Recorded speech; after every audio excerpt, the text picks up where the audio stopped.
बता रहा है कि मैं वहां जाता था, हामिद अंसारी और जफरुल इस्लाम जो केजरीवाल का, उस पर भी हम लोग बात करेंगे। और ये बाकायदे नाम लेके बता रहा कि हामिद अंसारी मुझे बुलाते थे, और वो जफरुल इस्लाम जो मिल्ली गजट अखबार का संपादक है। ये है चिरकुट जिसने वो कहा था, और इसने नुपुर शर्मा वाले मामले में भी कहा था कि पाक यदि अरब कंट्री जो है हम यदि इशारा कर दें, कि नुपुर शर्मा वाले मामले में भी इसने यही बात कही थी। एक और आपको याद दिलाऊं कि वो हामिद अंसारी की बात तो हम लोग बहुत करते हैं, लेकिन हामिद अंसारी की भी गवाही पाकिस्तान से आई है। एक पाकिस्तानी पत्रकार जो जो कांग्रेस के समय में खूब आता था, खूब यहाँ पे आता था, और वो बाद में यहाँ से जासूसी करके जाके आईएसआई को खबरें देता था। बाद में बैठ के वो बाकायदा भी तीन साल पहले, क्योंकि आज मैंने इनका निकाला तो उसका भी जरा निकाला मनीष जी, वो खुद बता रहा है कि मैं वहां जाता था, हामिद अंसारी और जफरुल इस्लाम जो केजरीवाल का, उस पर भी हम लोग बात करेंगे, कि वो आते थे और मैं लौट के आईएसआई को खबरें देता था। आईएसआई क्या करती थी वो सुनिए जरा मनीष जी, वो भी वीडियो सुनवा दीजिए। इसी के नीचे पड़ा हुआ है, सूर साहब के नीचे, जरा उसके मुंह से पहले सुनिए कि खुद क्या बता रहा है। और हामिद अंसारी को इससे ज्यादा नंदा को कभी हामिद अंसारी साहब नायब सदर थे, में बुलाया गया है। जब हामिद अंसारी साहब नायब सदर थे तो एक सेमिनार था बहुत बड़ा जिसमें टेररिज्म पे था, तो उन्होंने उस पर भी हमने, तो मैं इसमें कहता हूँ कि ये ठीक है आपकी बात कि हम भी बहुत एक्सपर्ट नहीं हैं, लेकिन हम क्योंकि मुगल हैं, हमने वहाँ हुक्मरानी की है, और वो हम वहाँ के हालात को जानते हैं, और वहाँ की जो इंडिया के जो जो नफ्सियात है, उनका जो कल्चर है उसको हम समझते हैं, उनकी वीकनेस को हम जानते हैं। अब मसला ये है कि पाकिस्तान में कोई आदमी ऐसा नहीं है कि वो उस हमारी जो पास जो एक्सपीरियंस है, या जो जो हमने वहाँ तजर्बा हासिल किया, उससे कोई इस्तेफादा हासिल करने को तैयार नहीं है। और वो जो बहुत ज़्यादा है, यानी 2011 में मैं लास्ट गया था, जब वो एक दिल्ली में एक जफरुल इस्लाम साहब हैं जो मिल्ली गजट निकालते हैं वहाँ का अखबार अंग्रेजी में, उन्होंने हमें बुलाया था, तो फिर हम यहाँ से हम ले गए थे। तो अब मतलब ये है कि रीजनेबली हम समझते हैं। तो अब बात ये है कि आपको जो काम करना है तो उसका जो आपके यहाँ पाकिस्तान में क्या होता है, एक चीफ गया तो उसने जो सारा का सारा जो पुराने वाला चीफ करके गया था उसको सबसे तोबा की और अपना नया प्रोग्राम शुरू कर दिया। इस तरह से DGI चला गया, खुर्शीद कुसरी ने मुझसे कहा कि भाई ये जो तुम इन्फॉर्मेशन लाए हो ये तुम इसको दे दो क्यानी को। तो मैंने क्यानी DGI था, मैंने भाई मैं तो नहीं दूंगा, लेकिन आप देना चाहते हैं दे दें, मैं आपको ये देके जा रहा हूँ।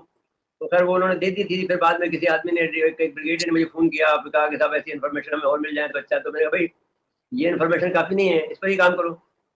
तो इनका एक रिसर्च भी जरूर है, ये नहीं कह सकते कि आप ये लोग वहाँ के हालात को नहीं जानते हैं। हमारे जो आईएसआई जो है वहाँ के सारे शहरों के बारे में इनके पास इंफॉर्मेशन है। एक ब्रिगेडियर ने मुझे फ़ोन किया, कहा कि साहब ऐसी इन्फॉर्मेशन हमें और मिल जाए तो अच्छा। तो मैंने कहा भाई ये इन्फॉर्मेशन काफ़ी नहीं है, इस पर ही काम करो।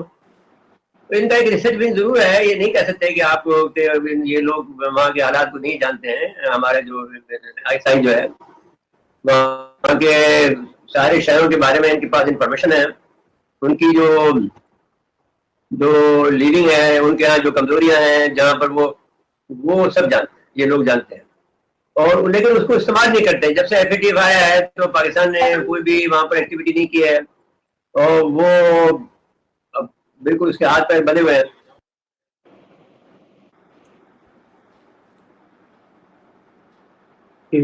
सुन लिया मनीष जी? जी जी जी जी।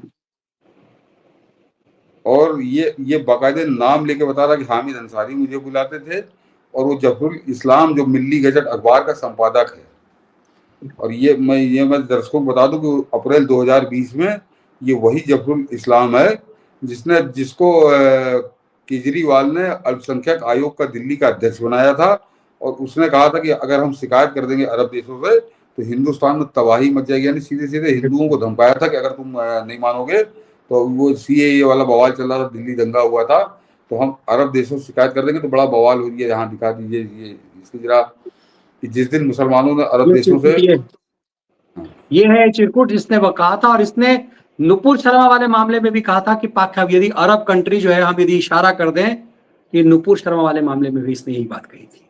तो ये कितना हिंदुओं से घृणा करने वाला, कितना हिंदुओं का दुश्मन। और इस आदमी को केजरीवाल ने अल्पसंख्यक आयोग का अध्यक्ष बना के रखा था। तो केजरीवाल कैसे लोगों को पालता था ये समझ लीजिए।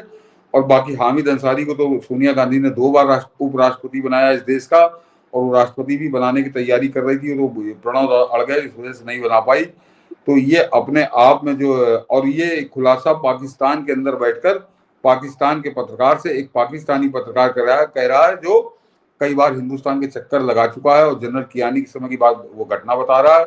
तो उस समय देश के अंदर कांग्रेस की सरकार थी, हामिद अंसारी उपराष्ट्रपति था, ये जफरुल इस्लाम मिल्ली गजट अखबार का संपादक था।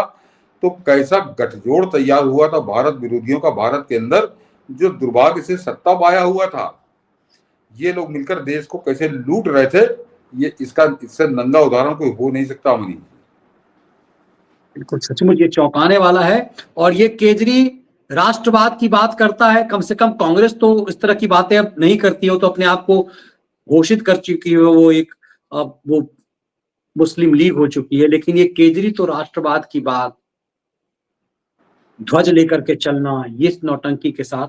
और तब ये समझ में आया कैसे व्यक्ति को केजरी ने जिम्मेदारी दी। देश कई बार तो जान चुका है हामिद अंसारी के पाप को, लेकिन आज जफरुल इस्लाम केजरी के इस दलाल के पाप को भी देश जान पाया। मुझे लगता है कि इसको खोल करके ज्यादा से ज्यादा लोगों तक पहुंचाया जाना चाहिए। इसे खोल करके मतलब सोचिए, ये तो चौंकाता है कि इस तरह के पापी सत्ता और सिस्टम पे सालों कायम रहे।